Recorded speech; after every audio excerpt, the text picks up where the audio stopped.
It is 7:06 in the morning, and I want to show you guys my entire morning routine before we start trading. I don't wake up at 4 o'clock in the morning and hit 3 workouts and read the entire book. I don't do any of the stuff that all those other people do, and I still make $20,000 to $30,000 a month every single month. So let's do a morning routine.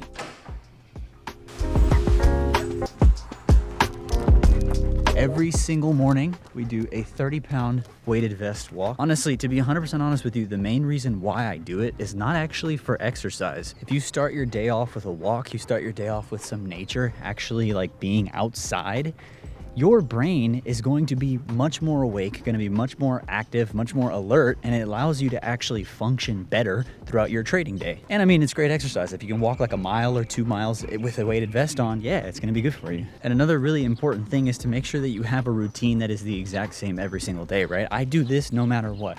I go for this walk, I have this weighted vest on, I do the same thing no matter what every single day. All right, so second non-negotiable thing that I do no matter what is a morning journal. So I have to basically show exactly what emotions I'm feeling that morning, because lots of times, and especially, honestly, I'm sure that you can relate to this. Let's say you had a birthday or a wedding or some kind of like really important event, like, you know, you fought with your girlfriend or something, and your emotions the next morning are still going. If you just sit down every morning and write like, hey, okay, this is what's going on, this is how I feel. So when you write all that stuff down, you'll be able to actually show exactly what your emotions are feeling for the day. And let's say that you feel anything other than just ready to go and locked in for your day, well then, dude, just don't trade, you know? Like a lot of people are gonna try to force themselves to trade, force themselves to continue doing things that they're not supposed to do, and it's honestly just it's a really stupid mistake. So this will stop that. Morning journal every single morning. Done. It's not even a long process, just write the way you feel. Into the office we go. So right now, guys, the most important thing that I'm looking for is, yes, we can take this break at this level. We could also wait for the retest and continuation at this level as well. Technically, we do have that like retesting of the level and then continuing it down to break lows. But considering the fact that we've already seen 1 wick, 2 wick, 3 wicks here, I'm not as likely to take this trade the third time around. Maybe if we look at like the 2 minute, yeah, like the 2 minutes choppy. We do have a retest here. We have a minute left of this candle. If this candle can finish green, the next candle comes down to break these lows, we could get an entry like this. That could be a pretty decent entry. So something along these lines with a stop loss over this level, that could be solid for sure. But we are seeing a little bit of chop at this moment. So we got to be a little bit extra careful with the positions that we're taking right now. We've already seen a pretty nice trade to start the day, but as of this moment, anything we enter, I am alive, guys. Thank you. I am alive. I appreciate you guys. Yeah. So by the way, if you guys don't know, big scar on my head. We were going like 20 miles an hour on an electric skateboard and fell off of it. Gave myself a nice little concussion there. So I was not able to trade yesterday because of the concussion, and I would have loved to. I would have loved to trade yesterday, but there's just no room for me to trade after getting a concussion, right? Like we can all kind of see that. So I did have to miss yesterday, and I do apologize for missing. I know I don't usually miss trades ever or miss days ever, so you know, my bad, guys, but we're here now. We're gonna see if we can catch something today. I didn't even like alert that I'm live or anything like I normally do, so I'm gonna do that now. But at everyone, what's up, guys? I love seeing my mentorship students. Welcome. I'm live. Hop in. Boom. All right, we are live today, guys. I'm practicing on the NQ. Just trading NQ today to get a good feel of like not trading options at the same time, just so that when we roll around to Egypt, I will be trading just futures. I might have a day or two of options. It just depends on how smooth everything is, right? I'm going to be trading on a yacht, so I'm not 100% sure whether or not I have the bandwidth to have multiple monitors set up and all this good stuff. There's also the possibility that I trade from my phone on Webull, right? So I could technically trade from my phone and do all that. I could, but you know, we'll see. I'm not 100% yet. I'm not 100% on anything. So But right now, currently, guys, we are seeing some interesting development. So on this chart, we are seeing a ton of chop on this 5-minute candle, and the 2-minute is not that much better, but we are seeing a continuation off the level to the upside. So I would start to look for upside once we get over to this level here, right? Because one thing that we're noticing is that we are starting to be in trend, right? So we have this move here, this move here. Now we're coming to look to see if we can break this, change that character, right? Change the direction of trend to the upside, and then if we can come up over this level, retest the level, and continue higher. All of my trades are basically level trades at the end of the day, right? So we all know exactly what trades we're looking for. It's going to be something like, you know, a break and retest, or a break and move, or a continuation, or something along those lines. I have to get that every single time, right? So that's just my rule. So I'm sitting here waiting for that, and honestly, there's no trade until we get a level test at the very least. When I am in Egypt, guys, I'm gonna be trading with a lot of distractions. I mean, I'm gonna be on a yacht, you know. So you have to make sure that your setups are 100% perfect every time, or else you're doing a disservice to yourself. So that's what we're practicing on. Have fun in Egypt. Thank you. Glad you're okay, dude. I am okay. We went to the hospital yesterday because I was walking after getting some food. I ate some poke. Shout out to the poke fans. I was walking yesterday because I had eaten some food, and then I felt like a stabbing pain in the back of my head, and that stabbing pain like felt like electricity was like shooting into my brain, and so I was like, I'm gonna go to the doctor. I'm gonna go to the doctor just because, like, you know, having that stabbing electrocution pain in your head after falling and hitting your head very clearly at 20 miles an hour, that kind of sounds like a concussion, right? like it very clearly sounds like something. So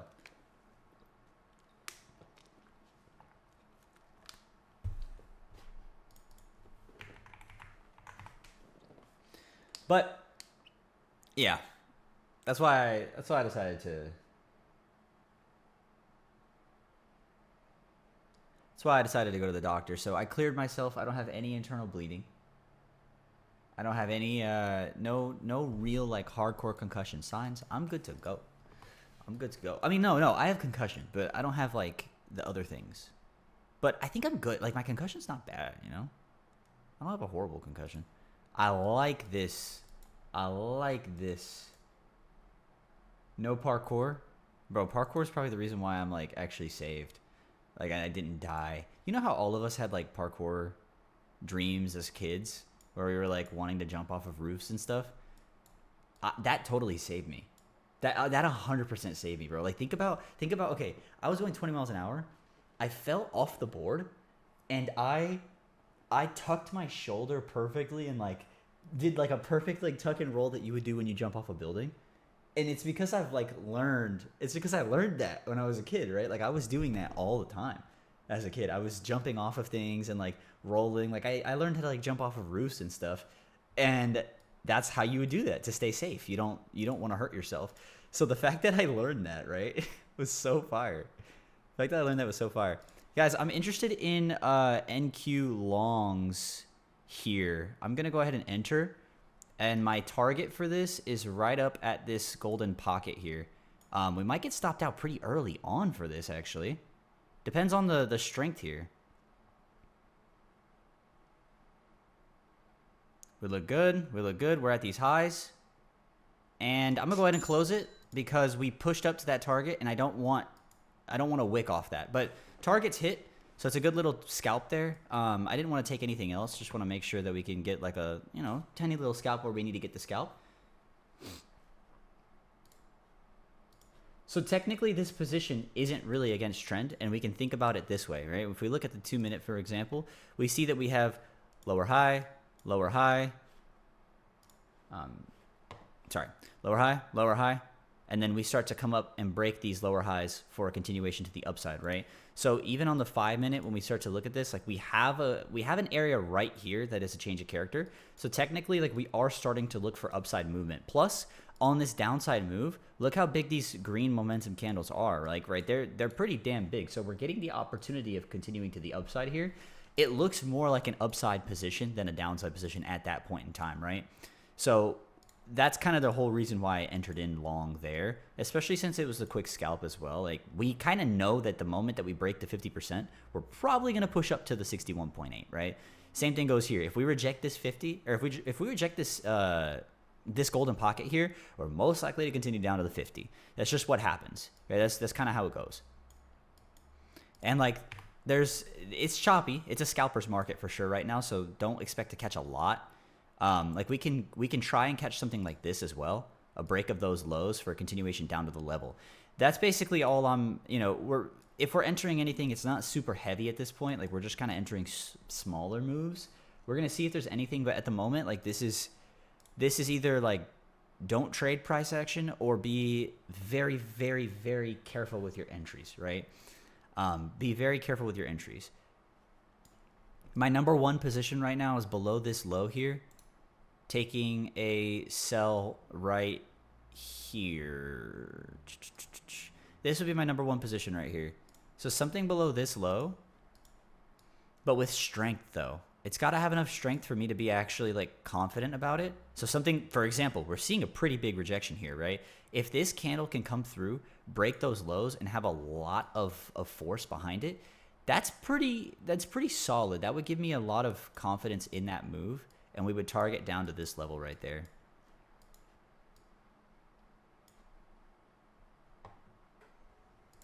So that would be my most interesting, or that would be my most likely position that I will take. But the problem is we already have so many green candles on this downside that I do expect that this is wanting to just continue up.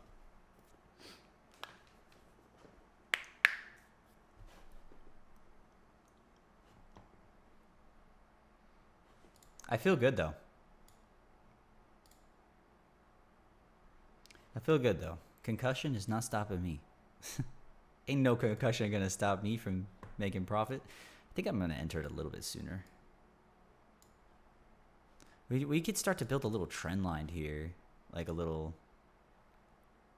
So technically this entry isn't ideal because if we could just bounce off that again. I don't know though, our entry would be pretty damn late if we wanted to get in on something. Our entry would be pretty late. We're already taking it on a level break anyways, so we might as well just take a little bit more of a risky move.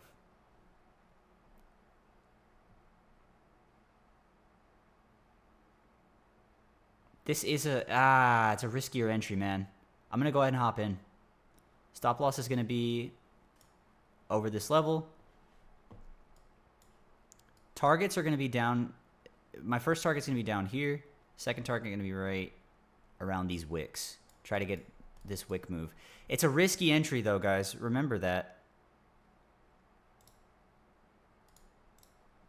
All right. I'm going to buy one off here because I'm a little heavy. Like I said, at those wicks, that's where my first entry is going to be. I want to set my stop loss above this trend line because if we break that, I try to say that, but we immediately broke it. Look at this, bro. Yeah, I mean, every position, I did trim off heavy there at those wicks like I talked about. Every position here is just going to be like that, roughly like 2 to 1, 1.8 to 1. Like we're doing the best we can to catch a move on this, but obviously nothing is holding. So if every candle is, red, green, red, green, red, green, red, green, red, green, like it's tough. It's going to be tough. But obviously we're trading with a strategy that's A+, so we already know that like every position we take is going to be green for the most part. So at least we know that, right? Like, at least we know that the positions we're taking are solid in terms of everything. But look at how much green we're seeing here. This doesn't really give us the idea that we're going to get like this real downside strong move. I tried it one more time, but the fact that we didn't get it that last time, it's a little bit iffy, especially since we have equal lows here and we're pushing up now. It's like, I think that we just push up here. Well, right now we're currently up about $600 on the day based on just the scalps that we were taking. So not a bad day, especially since I've only been trading for like 10 minutes. But like this action right now is not going to give me enough to be confident in a continuation and actually like hold. So I'll probably call it a day for futures here, unless we can get some smoother movement in a couple seconds. All right, so I am done for the day. We locked in just about $600 in the day. We don't really have to do more than that because at this point, the market is moving like absolute garbage. So an hour workday, $600, not bad. As you can see, some of the other mentorship students are smashing as well. A $600 day for another student that basically just traded with me. Another student doing $100, $247.